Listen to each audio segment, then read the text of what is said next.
O banco quer que eu faça a entrega amigável do meu carro. Devo fazer ou não? Essa é a pergunta ali do seguidor do canal do YouTube. E esse vídeo ele vai ser bem esclarecedor, porque isso é uma furada que existe. Não tem nada de amigável nisso. Amigos não fazem isso, né? Vamos lá então. Basicamente, o que acontece?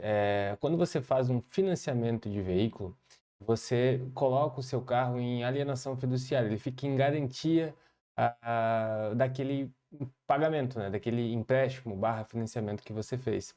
Então, mais ou menos funciona assim, só para esclarecimento de como que chega nessa fase em que o seguidor comentou. Quando você compra um carro e você financia, o seu carro lá no Detran vai aparecer uma mensagem de alienação fiduciária. Isso significa, na verdade, em outras palavras, que o carro é do banco. Ó, o banco está dizendo assim para você, o carro é meu, eu deixo ele você usar enquanto você está me pagando, quando você quitar comigo eu transfiro para o teu nome e ele fica 100% seu. Então, basicamente, essa é a lógica. E aí, claro, você vai pagando as parcelas, só que a gente nunca sabe o dia de amanhã. E hoje, os financiamentos, boa parte deles são em 48, 60 meses, às vezes até 72 tem períodos em que a gente vê contratos com esse valor.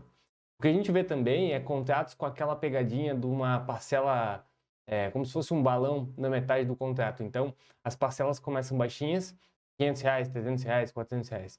Só que no meio do contrato tem um balão lá de 30, 40 mil reais que você tem que pagar.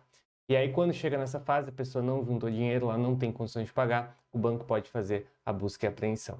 Então, basicamente é isso. Se você não pagar o seu contrato de financiamento de veículo, o banco pode retomar esse veículo, ele pode pegar o carro para ele.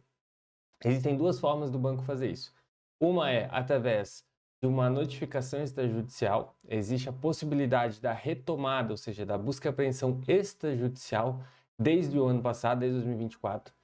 E existe a mais comum, que todo mundo conhece, que é a busca e apreensão judicial. Você ficou inadimplente. Primeiro passo do banco, notificar você para pagar. Você foi notificado, não pagou? Segundo passo do banco, pedir uma liminar de busca e apreensão. O juiz defere essa liminar de busca e apreensão, a qualquer momento seu carro pode ser apreendido.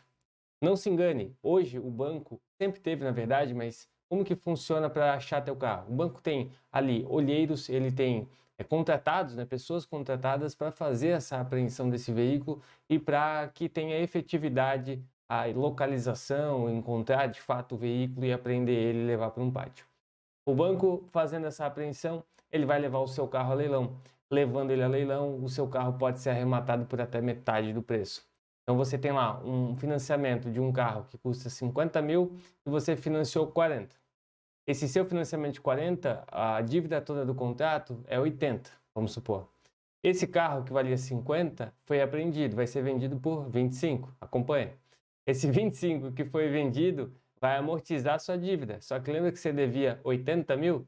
Então você vai ficar sem o carro e você vai ficar devendo ainda na casa dos 60 mil, 50 e poucos mil reais. Ou seja, é um bom negócio somente para o banco, para você não.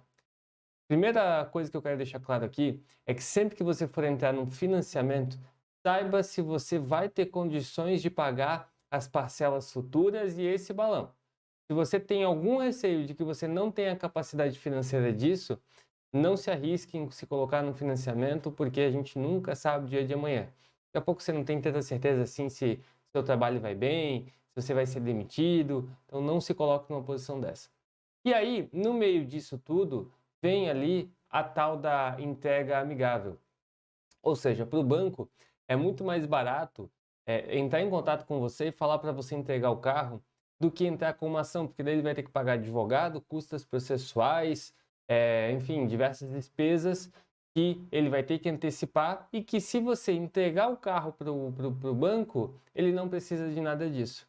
Só que deixa eu te explicar quais são os benefícios de você fazer uma entrega amigável. Nenhuma.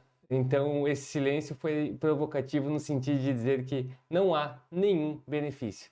Tudo que eu falei agora que acontece se seu carro for apreendido vai ser os mesmos efeitos com a sua entrega amigável.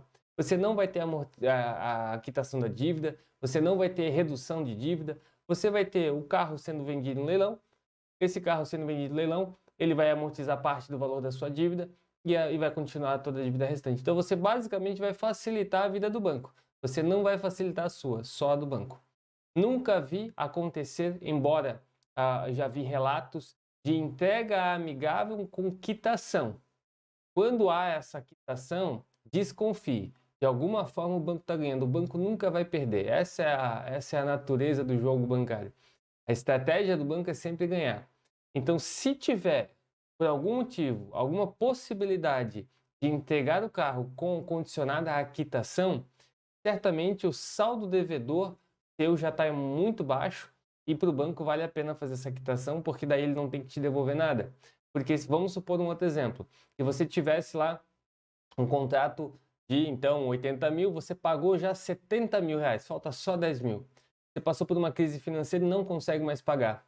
O banco liga para você e fala, quer saber, vamos fazer essa entrega amigável, você me devolve o carro e a gente deixa tudo kit, claro. Por quê? Porque daí ele não vai ter que te devolver nada, porque se ele apreender o carro e vender em leilão por 25, ele vai ter que te devolver 15 mil reais. Então, basicamente, se o banco entrar em contato com você, não caia no conto do vigário em achar que vai ter um benefício econômico com a quitação do saldo devedor, algo do gênero, porque é tudo ilusão. E se você tiver uma proposta nesse sentido de quitação, fale com o advogado. Fala com o advogado, às vezes é um investimento que vale a pena. Você contrata o advogado para te assessorar, ou para te tirar de uma furada, ou para te orientar o que fazer nesses casos, tá bom? Então, respondida a dúvida do seguidor de maneira mais completa, espero que tenham gostado e, como sempre, não deixem de seguir, comentar, compartilhar e ativar o sininho para receber as notificações dos vídeos que a gente posta aqui semanalmente. Um abraço e até a próxima.